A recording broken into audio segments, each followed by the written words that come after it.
वीरो मंगलम गौतमो गणी मंगलम कुंदकुंदादयो जैन धर्मोस्तु मंगलम सर्वमंगल मांगल्यम सर्वकल्याणकारकम्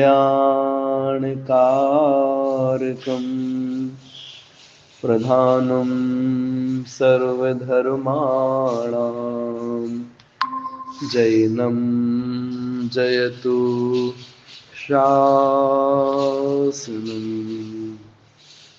तीन भुवन में सार वीतराग विज्ञानता शिव स्वरूप शिवकार नमः त्रियोग समारिके। पंच परमेष्टि भगवान की जय। परम पूज्य आचार्य गुरुवर विद्यासागर जी महाराज की जय। परम पूज्य आचार्य श्री 108 समय सागर जी महाराज की जय। श्री छह ढाला जी ग्रंथ के माध्यम से हम सभी तीसरे अध्याय में 7 तत्वों का स्वरूप पढ़ रहे हैं। हमारे कुछ प्रश्न हैं, उत्तर दीजिएगा, फिर अपन आज की पढ़ाई को आगे बढ़ाएंगे। जी स्वप्निल जी उत्तर दीजिएगा। आत्मा भैया जी मैंने हाँ नहीं पढ़ा अभी 3-4 दिन हो गया। हाँ जी रश्मि जी आप बोलिएगा। आत्मा के कितने भेद होते हैं? जी आत्मा के 3 भेद होते हैं। कौन कौन से? बहिरात्मा, अंतरात्मा और जघन्य आत्मा। और सोच के बोलिए, फिर से बोलिए। बहिरात्मा, अंतरात्मा और जघन्य आत्मा। नहीं परमात्मा। हाँ परमात्मा। ठीक है म्यूट कर लीजिए। जी जी हाँ रोहित जी आप बताइएगा हमें जी कि द्विविध संघ बिन शुद्ध उपयोगी ये किसकी चर्चा है? ये अंतरात्मा की भैया। कौन सी अंतरात्मा है? ये है तो शुद्ध उपयोगी उत्तम अंतरात्मा भैया। बहुत बढ़िया, बिल्कुल सही है। रेशमा जी आप बताइएगा हमें जी भैया। परमात्मा के 2 भेद कौन कौन से हैं? सकल परमात्मा और निकल परमात्मा। सकल परमात्मा और निकल परमात्मा को परमेष्ठी में विभाजित कीजिए। सकल परमात्मा को अरिहंत परमेष्ठी लेंगे और निकल परमात्मा के लिए सिद्ध परमेष्ठी। एक शब्द और है, सकल परमात्मा में सकल शब्द का अर्थ क्या है? शरीर से सहित। बहुत बढ़िया, शरीर से सहित। बहुत बढ़िया, बहुत सुंदर। म्यूट कर लीजिए। जी भैया। हाँ हमारा अगला क्वेश्चन है, रोली जी आप बताइएगा। निश्चय सम्यक दर्शन की परिभाषा बताने वाली पंक्ति बोलिए। पर द्रव्य नित्य भिन्न आप में रुचि सम्यक भला है। बहुत बढ़िया। निश्चय और व्यवहार मोक्ष मार्ग में कारण और कार्य बताइए। जो सत्यारथ रूपे सो निश्चय कारण सो व्यवहारो। इसकी हिंदी व्याख्या कीजिए। निश्चय रत्नत्रय कार्य है और व्यवहार रत्नत्रय कारण। अच्छा तो पहले कौन सा होगा, निश्चय की व्यवहार? पहले व्यवहार होगा फिर निश्चय। बहुत बढ़िया। आइएगा 3 प्रकार के जो आपको आत्मा बताए गए हैं, इनमें कौन सा हे है, कौन सा उपादेय है, इत्यादि के बारे में बताइए। सची सची जी का मोबाइल है, जी भैया जी। बोलिए। जी, बहिरात्मा, हाँ। अंतरात्मा और परमात्मा। जी, बहिरात्मा कैसे हैं? बहिरात्मा जो शरीर और नहीं आत्मा नहीं, को वो एक नहीं, मान। वो नहीं, मतलब बहिरात्मा हे है, उपादेय है कि ध्येय है? बहिरात्मा है। अंतरात्मा? अंतरात्मा उपाधि, मतलब सेकंड नंबर पे आती सेकंड है नंबर उपाधि उसी को। और हाँ, और परमात्मा? परमात्मा क्या बोलेंगे भैया जी इसको? ध्येय, ध्येय, लक्ष्य, लक्ष्य। मतलब प्राप्त हाँ, करने योग्य। हाँ मतलब बहिरात्म पने का त्याग करना है, अंतरात्मा हाँ, बनना है, जिससे और परमात्मा की प्राप्ति हो आत्मा। पाए। चलिए, चलिएगा, श्वेता जी से प्रश्न हमारा एक है, आप बताइएगा जी। अजीव, अजीव के कितने भेद हैं, पंक्ति बोलिए। अजीव के चेतनता विन सो अजीव है, पंच भेदता के हैं। बहुत बढ़िया, बहुत बढ़िया। चलिएगा, 9वें नंबर का छंद है, यहाँ से आज की बात हम सब प्रारंभ कर रहे हैं।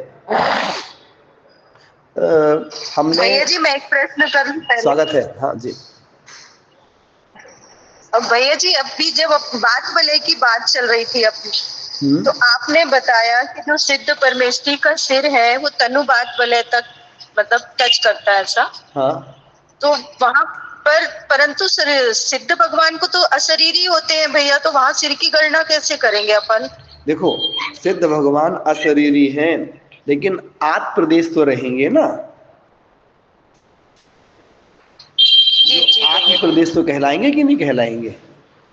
हाँ हाँ हाँ। है ना। जैसे उदाहरण के लिए, और हाँ, हमारी परछाई है, तो परछाई है, लेकिन परछाई में सब तो मतलब है ना, सब कुछ ना, सिर भी है, हाथ पैर भी हैं, पैर भी सब है। अपन ऐसा बोलते हैं ना कि सिद्ध परमेष्ठी कैसे होते हैं, आपने सुना होगा, अंतिम शरीर से किंचित न्यून होते हैं। सुना आपने ऐसा? नहीं भैया जी पहली बार सुन रही हाँ हूँ। हाँ, मतलब कभी चर्चा है ना, तो ये बात कही जाती है कि सिद्ध परमेष्ठी अंतिम शरीर से, अर्थात जिस भाव से उनको मोक्ष होता है, तो सिद्ध परमेष्ठी के जो आत्म प्रदेश हैं वो अंतिम शरीर से किंचित न्यून होते हैं। तो सिर तो रहेगा ना, हमें हमने हमने माना कि वो सिर दिखेगा नहीं उनका, लेकिन आत्म प्रदेशों का तो आकार है। जी भैया जी। हाँ जी। जी एक और प्रश्न था भैया जी। जी। सिद्ध परमेष्ठी के लिए अमल शब्द आया था, हाँ तो वहाँ शरीर तो है नहीं, तो अमल शब्द अपन कर्मों से लगाएंगे हाँ वहां जी, हाँ पर। जी, मतलब राग राग द्वेष आदि जो परिणाम हैं, इन परिणामों से उपरिम हो गए हैं, इसलिए वो अमल, मल रहित कहलाते हैं। अमल का मतलब जी मल रहित, जी विकार भैया जी। विकार से रहित, दोषों से रहित, ऐसे। जी जी भैया चलिए, जी। आइएगा, 8वें नंबर का छंद, नहीं सॉरी, 9वें नंबर का, 9वें नंबर का छंद है, इसका उच्चारण करेंगे। बन्ना दीदी से निवेदन है, 9वां छंद पढ़ेंगे। ओके। जी। यही आत्म को दुख कारण ताते ही मुक्त जी, जीव प्रदेश बंधे विधि सौ सौ, बंधन कबहु न सजी। श्रम दम तेजो कर्म न आवे, सो संवर आदरिए, तप बल ते विधि जरन निर्सरा, ताहि सदा आचरिए। बहुत बढ़िया। आपने देखा था कि जो आश्रव तत्व है इसके बारे में बताया था कि मिथ्या दर्शन है, अविरति है, प्रमाद है, कषाय है, योग है। ये चीजें जब तक रहती हैं तब तक कर्मों का आश्रव होता रहता है। आपको याद होगा, आपको बताया था कि जो आश्रव तत्व है वो हेय है। हेय का मतलब क्या होता है? आश्रव तत्व छोड़ने योग्य है। वो चीज यहां पर आपको बताई जा रही है। ये ही आत्म को दुख कारण, ये ही मतलब ये जो आश्रव है ना, ये आश्रव ही आत्म को, आत्मा के लिए दुख कारण, दुखों का कारण है। कर्मों का आश्रव ही आत्मा के लिए दुखों का कारण है। इसका मतलब क्या हुआ? हम राग द्वेष परिणाम करते हैं, कर्म आते हैं, आत्मा में बंध जाते हैं। समय पा करके उन कर्मों का हमें फल मिलता है। जो कर्म है उनका फल कैसे मिलता है? कोई कर्म है जिनका फल राग रूप होता है, किन्हीं का कर्मों का फल द्वेष रूप होता है। हम राग द्वेष करते हैं, फिर कर्मों का बंद करते हैं। तो ऐसे ये साइकिल जो है ये चली आ रही हमेशा से।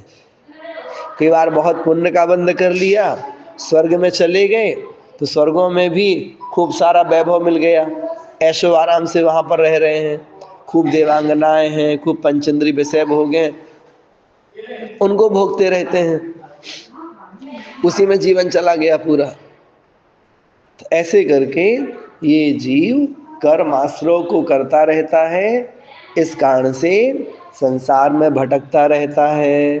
तो ये ही आत्म को दुख कारण, ये जो कर्म आश्रव है ये ही आत्मा के लिए दुख का कारण है। ताते, तात माने इसलिए, इनको तजिए, तजिए मतलब छोड़िए, मतलब इनका त्याग कीजिए। किसका त्याग करना है? इस आश्रव का त्याग करना है। तो आश्रव का त्याग करने के लिए क्या करना पड़ेगा हमें? तो भैया आप बहुत ज्यादा राग द्वेष मत करिए, है ना, है ना। इसके साथ साथ में आप बहुत ज्यादा चंचल मत बनिए, मन हमारा ज्यादा ना भटके, अपने मन को एकाग्र करिए। तो कषाय और योग को वश में करेंगे तो आश्रव नहीं होगा, धीरे धीरे आश्रव रुकेगा। तो हमें आश्रव को रोकना है।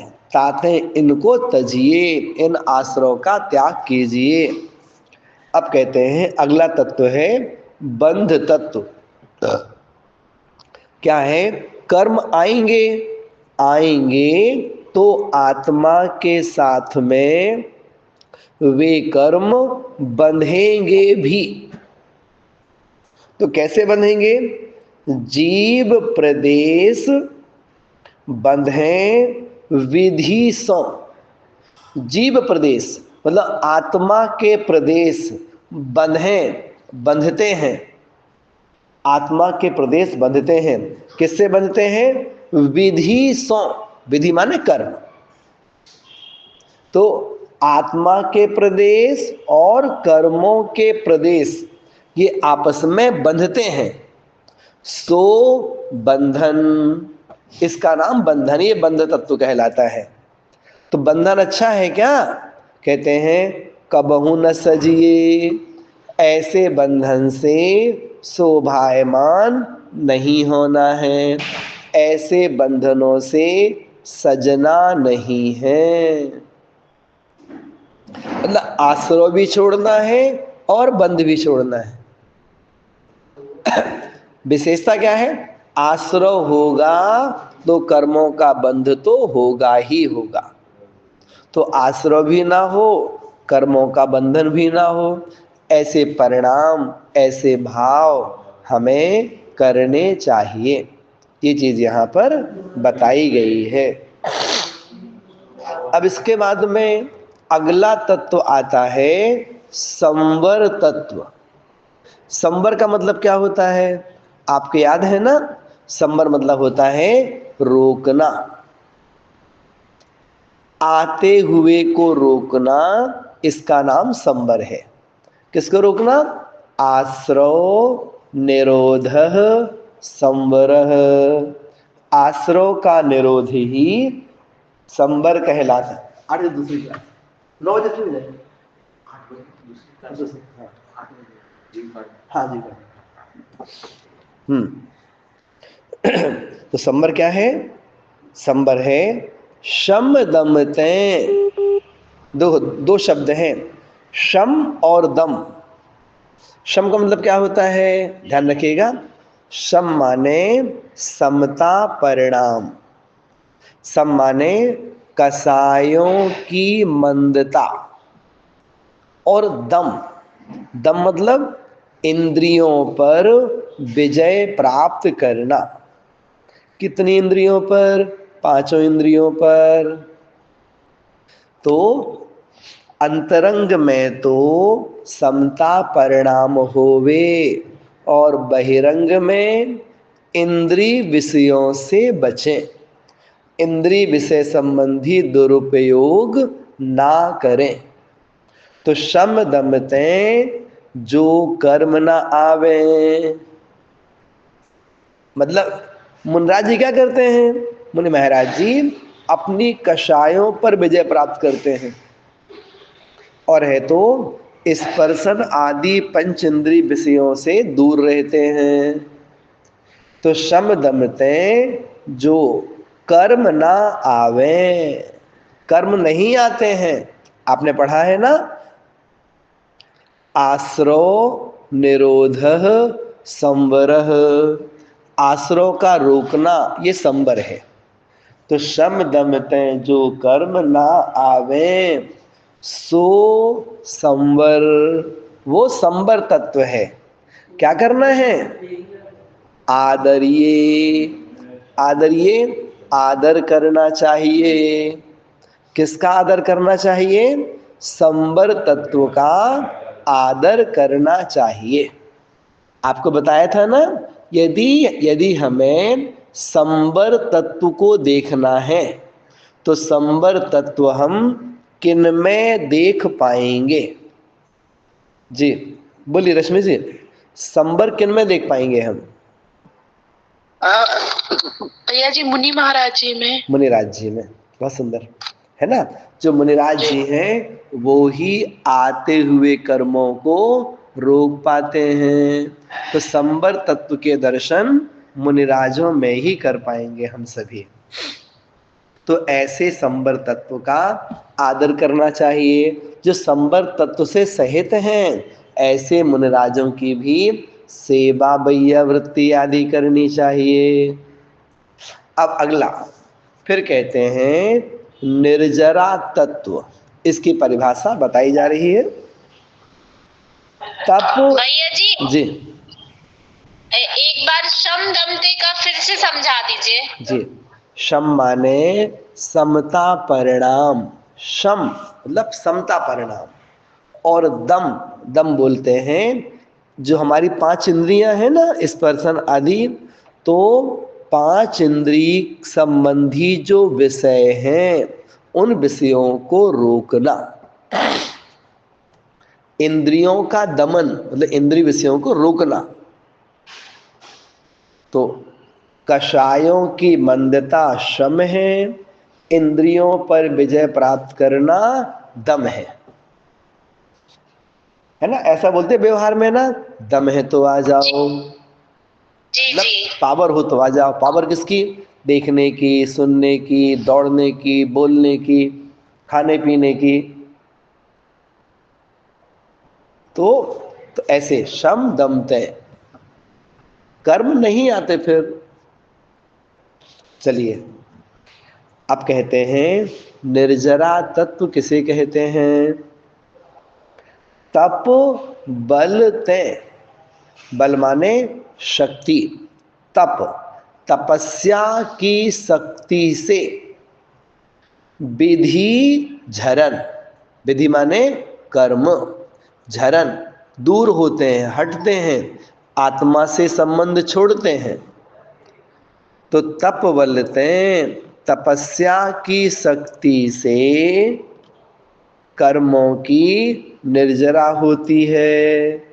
आपको पता है ना, एक सूत्र आया था पहले, तपसा निर्जरा च, तप के द्वारा कर्मों की निर्जरा होती है।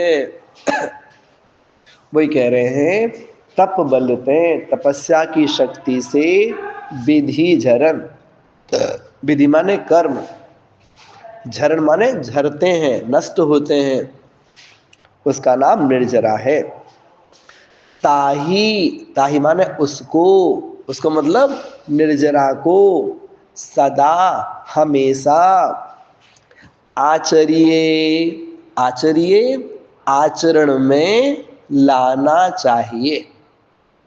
मतलब उपवास करते रहना चाहिए, एकासन करते रहना चाहिए, भूख से कम खाने का अभ्यास होना चाहिए। और ऐसे ही दूध है, दही है, घी है, तेल है, नमक है, शक्कर है, तो कभी कभी इन रसों का त्याग करते रहना चाहिए। और भी प्रकार से आप जो तपस्या कर सकते हैं, प्रायश्चित करने का भाव होना चाहिए गलतियों का अपने, है ना, स्वाध्याय का भाव होना चाहिए, तप के प्रति विनय होना चाहिए। तो ऐसे तपस्या कितने प्रकार की होती है? तपस्या 12 प्रकार की होती है। 6 होते हैं अंतरंग तप और 6 होते हैं बहिरंग तप। तो कहते हैं तप बलते तपस्या की शक्ति से विधि झरन, कर्मों का झरना निर्जरा, निर्जरा कहलाती है। ताही सदा आचरिए, उस निर्जरा का हमेशा पालन करना चाहिए। इस प्रकार से ये जो छंद है इसमें बंध, संवर और निर्जरा इन 3 के बारे में कह दिया। एक छंद अपन और सीखेंगे आज, उस छंद का उच्चारण करने को तैयार होते हैं। जी शिल्पी जी बोलिए।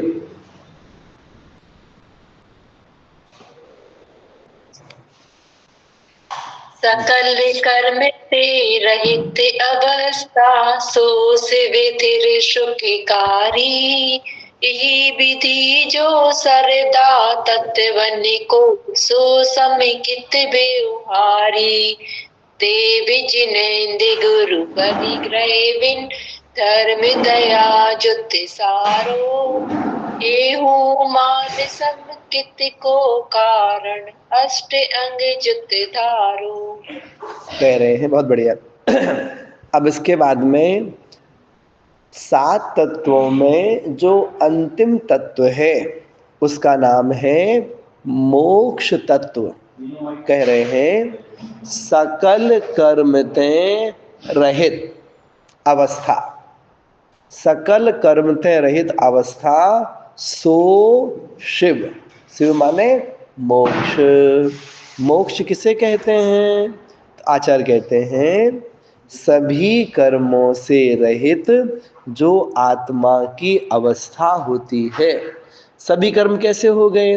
आप ऐसे कह सकते हैं ज्ञानावरणादि 8 कर्म, और आप कहना चाहो राग द्वेष आदि भाव कर्म, और कहना चाहो औदारिक शरीर आदि 9 कर्म। 9 कर्म किसे कहते हैं? कर्मों का फल जिसके निमित्त से भोगा जाता है उसे बोलते हैं 9 कर्म। तो ऐसे द्रव्य कर्म, भाव कर्म, 9 कर्म से रहित, तो सकल कर्मते रहित अवस्था सो शिव, शिव माने मोक्ष, वह मोक्ष है। मोक्ष कैसा होता है? फिर सुखकारी, फिर सुखकारी, अर्थात जो मोक्ष है वह स्थायी सुख को देने वाला है। स्थायी सुख का मतलब जिसके बाद दुख ना आवे, वो वास्तव में सुख कहलाता है। वो सुख कहाँ मिलेगा? वो सुख प्राप्त होता है मोक्ष में। इसलिए आचार्य कह रहे हैं सकल कर्म ते रहित अवस्था सो शिव फिर सुखकारी। यह विधि जो श्रद्धा तत्वन की, यह विधि इस प्रकार से जो तत्वन की श्रद्धा, तत्वों का श्रद्धान है, इस प्रकार से जो तत्वों का श्रद्धान है, सो वह सम्यक्त व्यवहारी, वो सब क्या है? व्यवहार सम्यक दर्शन है। व्यवहार सम्यक दर्शन क्या है? जीव आदि 7 तत्वों का जो स्वरूप बताया गया है, वैसा ही उनका श्रद्धान करना, ये सब व्यवहार सम्यक दर्शन कहलाता है। इसके अलावा और भी कह रहे हैं, देव जनेन्द्र अर्थात जनेन्द्र भगवान गुरु परिग्रह बिन, परिग्रह से रहित हमारे गुरु जैसे मुनिराज जी, और धर्म दया जुत सारो, और सारभूत दयामय धर्म। 7 तत्वों का श्रद्धान तो करना ही है, इसके साथ साथ में आचार्य में रोज का ध्यान कर रहे पंडित जी। हाँ, सकल कर्म ते रहित अवस्था, संपूर्ण कर्मों से रहित जो आत्मा की अवस्था है, सो शिव वह मोक्ष है। मोक्ष कैसा है? फिर सुखकारी, स्थायी सुख को देने वाला है। ये सब क्या हो गया? ये सब व्यवहार सम्यक दर्शन है। फिर कहते हैं कि आपने सुना होगा ना, देव शास्त्र और गुरु, इनका भी श्रद्धान करना चाहिए। तो देव शास्त्र गुरु का श्रद्धान करना भी सम्यक दर्शन कहलाता है। वही चीज लिखी यहाँ पर कि देव जनेन्द्र, भगवान जनेन्द्र, गुरु परिग्रह बिन, और दयाजुत धर्म, और दयामय धर्म, ये भी सार है। ये हुमान समकित को कारण, ये सब भी सम्यक दर्शन का कारण है। इसको अष्ट अंग जुत धारो, 8 अंगों से सहित होकर के इस सम्यक दर्शन को धारण करना चाहिए। ये हुमान समकित को कारण अष्ट अंग जुत धारो। तो इस प्रकार से यहाँ पर हमें जो 7 तत्व होते हैं ना, 7 तत्वों का श्रद्धान सम्यक दर्शन कहलाता है। ये सारी बात बता दी गई, और साथ साथ में सच्चे देव शास्त्र और गुरु का श्रद्धान करना चाहिए, ये भी सम्यक दर्शन कहलाता है। ये तो क्या हुआ? ये हमने आपको सम्यक दर्शन के बारे में सामान्य से कह दिया है। अब वो सम्यक दर्शन के बारे में अब विशेष कहेंगे। तो विशेष कहने के लिए आगे के छंद आएंगे। उस विशेष में क्या होगा?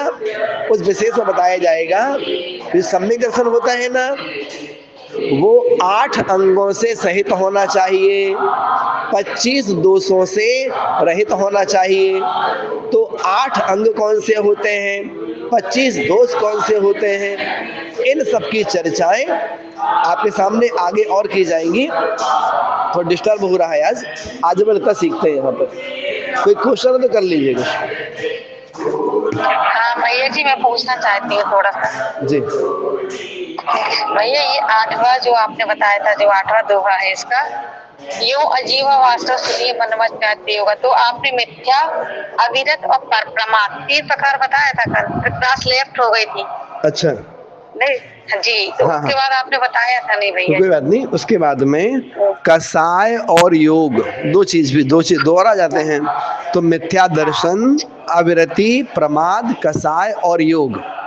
तो इसमें ऐसा आता है ना, हमने बताया, थोड़ा बताया था आपके लिए कि जी भैया जी। जैसे मिथ्यात्व कहाँ पर है, मिथ्यात्व पहले गुण स्थान तक है।